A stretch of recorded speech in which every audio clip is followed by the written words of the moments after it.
Welcome to OWNorDisown, where tech decisions are made easy.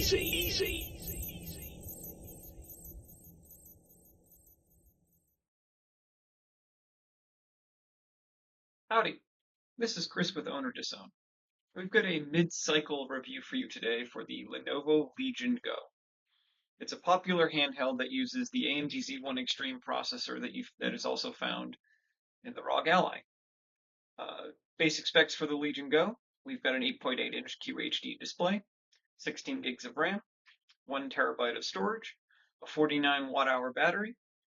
It also has detachable controllers and a built-in kickstand. The price as configured for today is $699.99. Just some general information: our review unit was provided by Lenovo. Some of our comparison units, such as the ROG Ally and the skins you see in this video, were provided by M2 Skins. So let's get into it. Alright, so we've got our review unit here, currently idling on the performance profile in The Witcher 3. On the front, you've got a mostly standard button layout with a little trackpad. The one caveat to that is that the start and select buttons are on the left. The two buttons where those buttons are normally located are something that goes to the desktop, and another one that launches the on-screen display, which we'll get into in a little bit.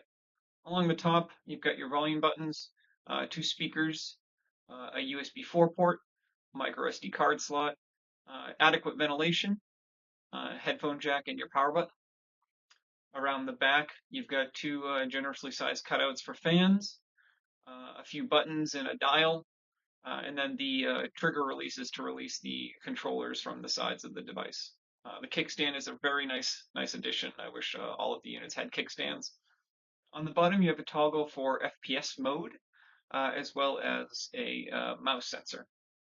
So that's pretty much it. Most of the time, people looking at this device are probably also looking at either the Steam Deck OLED or the ROG Ally.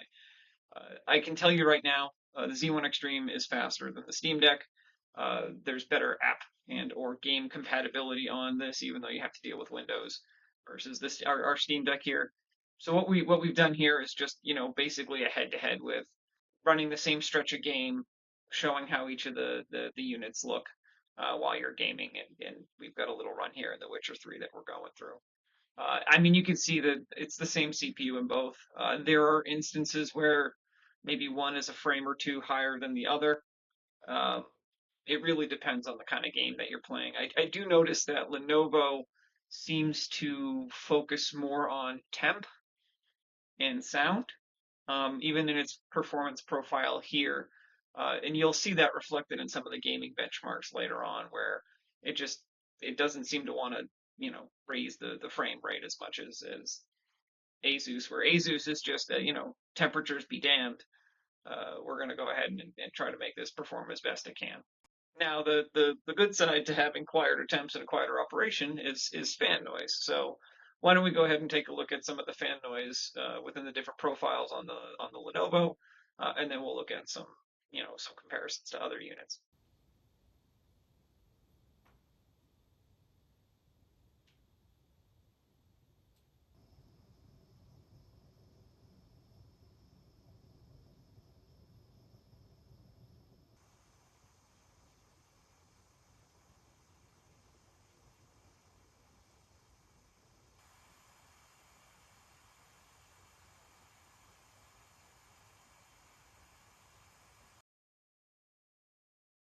There we go.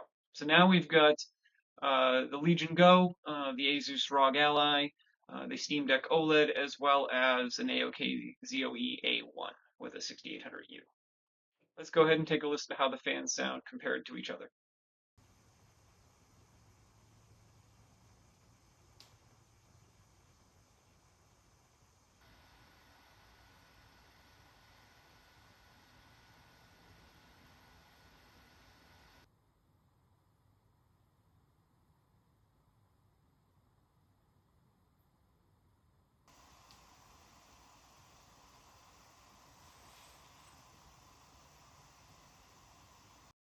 So as you can see, the Legion Go actually does quite well with fan noise compared to some of the other units. But without further ado, why don't we go ahead and take a look at some benchmarks.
Welcome back.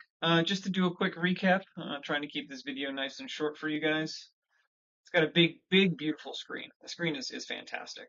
The controllers that are detachable are probably a pro for some, if you want to take the controllers off and just have the screen popped up in front of you. I love the built-in kickstand. It is a bit quieter and cooler, and it performs, pretty much on par with, your Asus ROG Ally. For cons, it is a bit big and bulky. I mean, I've got pretty large hands. I can palm a basketball, and I found this thing pretty uncomfortable to use for long periods of time. The on-screen display needs some work. I encountered quite a few bugs and glitches and freezes, and it just didn't feel very responsive. Although it is polished, it's definitely the more polished of the ones that we tested. Gaming battery life. So I did a battery life test. The Legion Go while gaming basically lasted about 10 minutes shorter than my ROG Ally here. So no matter what you're doing, the Steam Deck is still the battery king. The button arrangement to me is a bit odd. I can't tell you how many times I went to go hit start or select or option or whatever you want to call those buttons at the top, and it would just not be the button I was looking for. The fact that they put them over on the left-hand side just seems rather odd to me. If I had my druthers, I would have taken the two that were on the top there, moved them to where the appropriate buttons are now, and then put the, start select buttons back to where they're supposed to be. So that's it. Thanks for watching the video, and we'll see you on the next one. Cheers.